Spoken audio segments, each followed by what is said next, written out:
a man who is living in purpose or purposeful life lives for eternity, not for now. If everything about you is today, you don't know purpose. When you start living a purposeful life, it's about eternity, not today. Look at the way Paul puts it. 2 Corinthians 4, verse 17 and 18. He said, our light afflictions are but for a moment, but they work for us an exceeding weight of glory. Do you know what this guy calls light affliction? He fell into the ocean in a shipwreck. A day and a half he was beneath the waters. Paul said 3 times he was flogged more than 39 strokes. He had been in prison more than twice. This is the guy, this is what Paul is calling light affliction. And all of these things he suffered. He wasn't going for a job interview. All of these things he suffered. He wasn't going to buy a land to build for himself and his children.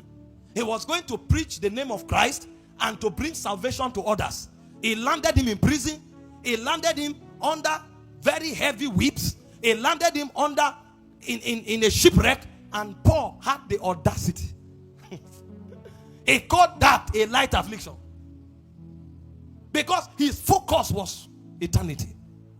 No wonder when the race came to an end, he said, I have fought a good fight. I have finished my course. I have kept the faith. That's a man of purpose. There are some of us, we say we are living a life of purpose. Somebody offends you. You say, you won't see me again. You are a baby. You are a baby. You are part of evangelism unit. They are going out for evangelism. Somebody offended you. Say, is it because I'm here? Is it because I gave my time? And then the next time they are going for evangelism, you are angry, waiting for pastor to call you and say, we didn't see you again. What happened? Oh, sorry now. Why are you doing like this? We will get you a Pampers first. What you need now is Pampers and feeding bottle. They get offended. You are the lead vocalist. Because you worshiped the other day, 2 people fell down. You have become a star. Now you came, that miracle service. You were supposed to lead the song. They now told somebody else. They are beginning to take you for granted. So you won't sing again. Oh my God. I read books of the fathers. I listened to messages. In their days, the way they punish people is to take responsibility from them. And you will see people praying to God to forgive them, not to allow this opportunity to pass them by. Doing everything possible to serve. In the days of the fathers, when they give somebody a job, the first day he enters that office, he lifts his hand up and says, Lord, this is your platform. Use it for your glory. And if all he gains from that position is to leave a testimony of integrity, it's enough. But today, the moment they give somebody a job, he comes. How much is in that account? Bring 2 million from there first and do housewarming party. Meanwhile, that money is not allocated. So he begins with corruption.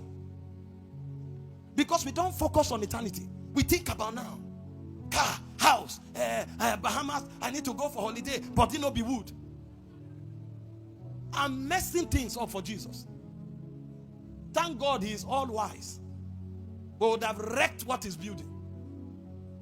You want to be purposeful, your focus is eternity. Paul will say, I die daily.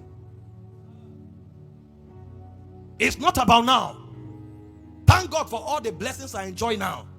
But in case I have to suffer now, that in itself is a blessing. Because it prepares for me a throne in the world to come. I've told you many times, the finished works of Christ gives you salvation. But it's your works that give you reward. That's why the Bible calls Jesus your foundation. And if you check at the end of time, it is your work that is tried, not the foundation. The foundation has already been tried on Calvary. The foundation has been perfected. It's your work that will be tried. Because you will not be rewarded because of foundation. You will be rewarded because of your works. So if you live today and forget eternity, you have just wasted your existence. This is what purpose entails. And every Christian must be built, trained, and given this consciousness. So that as he walks like this, even while he's on earth, he will become like an immortal. His life will be eternal in implication. Isaiah 60 verse 15, the Bible said, You were a desolate land. He said, no man walk through you. He said, but I have made you an eternal excellency, the joy of many generations. This is what purpose entails. This is what it's about. And blessed art thou if you know these things.